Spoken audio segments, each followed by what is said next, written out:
Ngamba Island Chimpanzee Sanctuary Project is as a result of the threats to the survival of the wild chimpanzees. And the major problem has been illegal trade. Most of the chimpanzees at Ngamba Island have been rescued from people who are holding them as pets. Around 1995-96, there were quite a number of baby chimpanzees that the government of Uganda had rescued from people who were holding them illegally. That prompted the need to have a sanctuary to provide for a better welfare for them.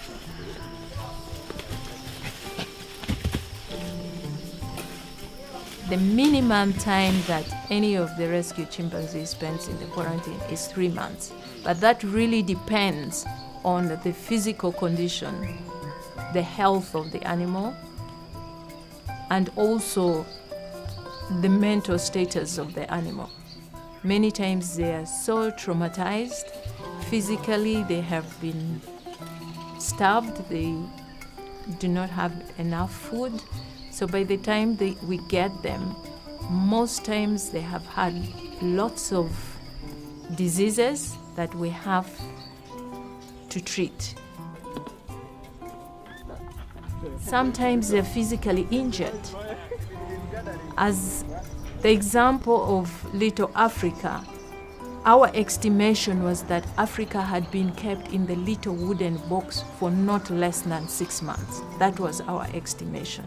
And because the box was so small, there was only one little opening at the top of the box.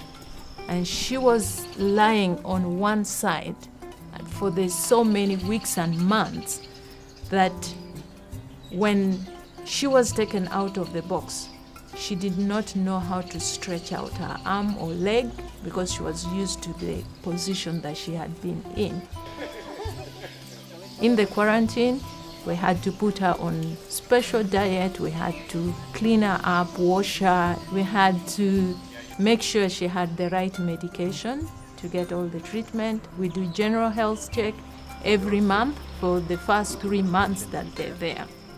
At the end of the 3 months, the 3 health check will indicate the health condition of the animal. Then we can make a decision whether it is now the right time to get the animal transferred to the sanctuary to join the rest. But we have had situations whereby the health of the animal is too bad that 3 months is not enough. Africa has been an example. Africa spent 18 months in the quarantine. This is Africa.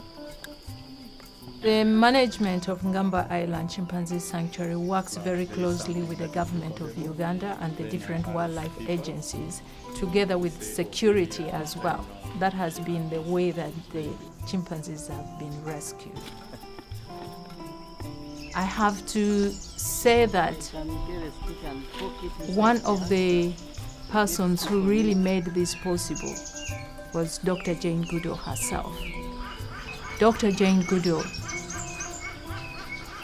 made a fight with the Ugandan government to say, to create awareness about the plight of chimpanzees and the need for proper welfare of chimpanzees in Uganda.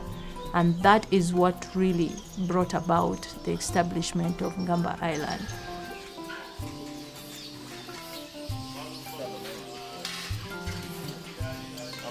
One of the factors that drives environmental degradation is poverty.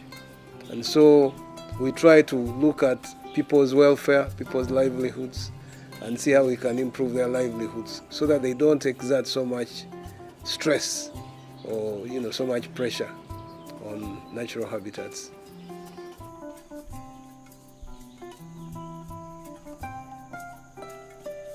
I've worked here for the last 17 and a half years, and the future I would wish for these chimpanzees would be, I would really like people, especially people living close to this forest, to be sensitized. They should also know what I know about the chimpanzees, because we've seen chimps suffering.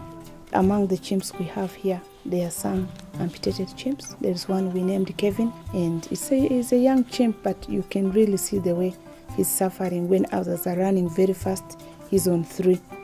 This hand never reached the ground, so he cannot cope up with the speed of others.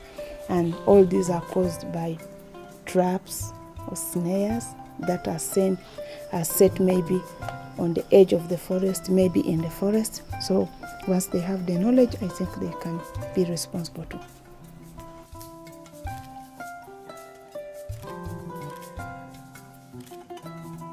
There have been cases where people hunt, they set snares in forests to catch small antelopes, wild pigs. Now when they do that, the unsuspecting culprits can sometimes be chimpanzees. Here in Uganda, people do not eat primates.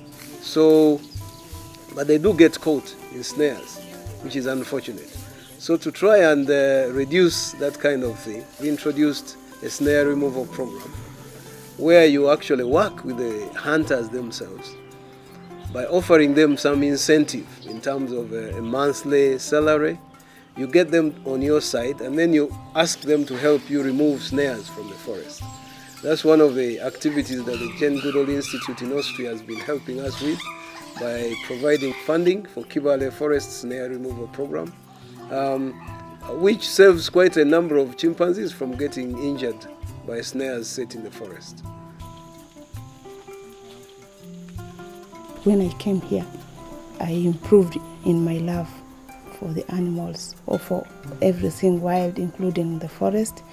And Jane Goodall getting involved in this is when this site was taken by Jane Goodall, because we would go out, especially here we do chimp trekking, we would go out there for chimps, but we just know it's chimp trekking. We didn't know much about the chimpanzees, but when Jane Goodall Institute came in, we got a serious training. And through the training I was given, I came to know that chimps also look different, just like human beings. You can identify them by seeing the different features they have among their body. Some of them are brown, some of them are gray in the face, some of them are black. And that was the role of Jane Goodall Institute. When they came here, they made me know much more about wildlife. And right now, as I talk, I feel like I'm just part of the animals that live around here.